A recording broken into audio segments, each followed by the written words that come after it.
पन्ना जिले के गरीब परिवारों के बच्चे शासकीय विद्यालयों के जर्जर भवनों में अव्यवस्थाओं के बीच पढ़ने को मजबूर हैं। अधिकांश विद्यालयों के भवन खस्ताहाल हैं। मेंटेनेंस का बजट कहां जाता है, कोई बताने को तैयार नहीं है। ऐसा ही मामला पन्ना नगरीय क्षेत्र अंतर्गत कलेक्टर के बंगले से चंद कदमों की दूरी पर शासकीय हिरणबाग माध्यमिक विद्यालय का बताया जा रहा है, जिसके सामने से कलेक्टर और अपर कलेक्टर दिन में कई बार आते जाते हैं। इस विद्यालय के खस्ताहाल भवन की छत से सीमेंट झड़ता रहता है और कीड़े भी गिरते रहते हैं। बैठने के लिए पुराने जमाने की तरह टाट फट्टी की व्यवस्था है, जबकि अन्य विद्यालयों में बेंच की व्यवस्था हो चुकी है। बरसात के समय प्रांगण में कीचड़ रहता है। पानी की टंकी की सफाई सालों से नहीं हुई। डस्टबिन का कचरा महीनों नहीं उठाया जाता। विद्यालय के मेंटेनेंस के लिए प्राप्त होने वाले बजट का कोई हिसाब किताब नहीं है। मामले के संबंध में नवागत प्रभारी प्राचार्य हेमलता रैकवार से पूछने पर बताया गया कि उन्हें 1 माह पहले ही ज्वाइन किया है। अभी तक उन्हें रजिस्टर के अलावा कुछ भी नहीं मिला। गंदगी और अव्यवस्थाओं के संबंध में बताया कि कचरा हटवाने के लिए नगर पालिका में बात करने पर स्वयं हटवाने की सलाह दी गई है। मेंटेनेंस के लिए भी अधिकारियों को पत्र लिखा है। व्यवस्थाओं के लिए बजट नहीं है। कुछ व्यवस्थाएं उन्होंने स्वयं के व्यय पर की हैं। अभी तक पूर्ण प्रभार नहीं मिला, जिससे उन्हें अन्य व्यवस्थाओं में परेशानी आ रही है।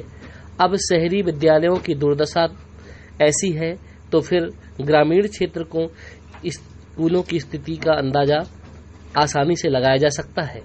इस संबंध में प्रभारी प्राचार्य हेमलता रैकवार ने क्या कहा, आप भी सुने। ये शासकीय माध्यमिक शाला हिरणबाग पन्ना, तो यहाँ पर हमें बच्चों के साथ बहुत सारी परेशानियों को देख रहे हैं हम सभी।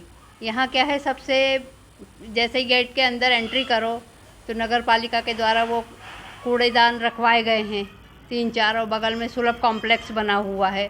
तो आती ही सार मतलब इतनी स्मेल वगैरह आती है यहाँ, और फिर बरसात में इतना ज़्यादा यहाँ पे कीचड़ हो गया है।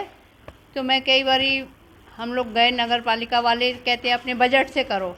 तो जब हम लोगों को मेरे पास बजट ही नहीं है तो हम लोग कहाँ से उसका प्रयोग करेंगे। तो यहाँ मतलब इतना ही ज़्यादा है कि छोटे छोटे बच्चे फिसल के गिर रहे हैं। एक बार तो एक बच्चे के पैर में मोच भी आ गई थी, तो उसको तुरंत हम लोग फिर लेके गए। और यहाँ पर जो छतें हैं, इस स्कूल की छतें वो पूरी तरह से टूटी हुई हैं। तो जब से ये स्कूल बना है तब से यहाँ की छतें मतलब बिल्कुल से ही जीर्ण से अवस्था में हैं। तो उसमें से कीड़े भी गिरते रहते हैं, सब कुछ है। तो बच्चे बैठते हैं तो किसी बच्चे की पीठ में यदि गिर जाता है तो उसको वहाँ पे जलन वगैरह होने लगती है। इस तरह का है। फिर पेय व्यवस्था है जो यहाँ की, तो वो टंकी रखी हुई है एक कोने में। जब से रखी हुई है तब से कभी साफ़ ही नहीं होती है वो। तो उसके कारण भी बच्चों को मतलब पानी पीने में दिक्कत आती है। और बैठने के लिए यहाँ बच्चों के पास केवल चटाई भर है, छोटी छोटी टाट पट्टियाँ हैं, तो उस पर बैठते हैं। और बाकी मतलब स्कूलों में तो सबके यहाँ बेंच आ चुकी है, लेकिन अभी तक यहाँ पर कोई व्यवस्था नहीं हुई। मैं 2 बार लिख के दे चुकी हूँ, है ना। और यहाँ के वरिष्ठ हैं तो जो यहाँ बजट आया था अभी तक में, तो क्या व्यवस्था क्यों नहीं हुई, इसकी मरम्मत क्यों नहीं हुई बच्चों के लिए? यहाँ जो बजट आया था तो मैंने अभी 1 महीना पहले ज्वाइन किया है, तो मुझे केवल उसमें 3 रजिस्टर के अतिरिक्त और कुछ भी नहीं दिया गया। तो इसलिए मैं उसका स्कूल का संचालन नहीं कर पा रही हूँ।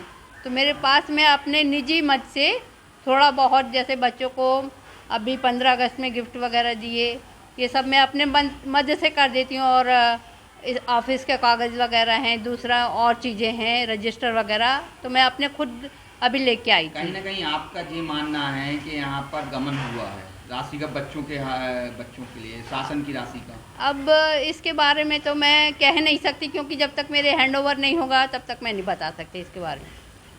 आपने शिकायत कहाँ की? अभी मैं शिकायत मतलब अपना निजी वो लेटर दे के आई हूँ कि मुझे मतलब मेरा प्रभार दिलाया जाए, तभी स्कूल का संचालन कर पाऊँगी मैं। आपका नाम? मेरा नाम हेमलता रैकवार।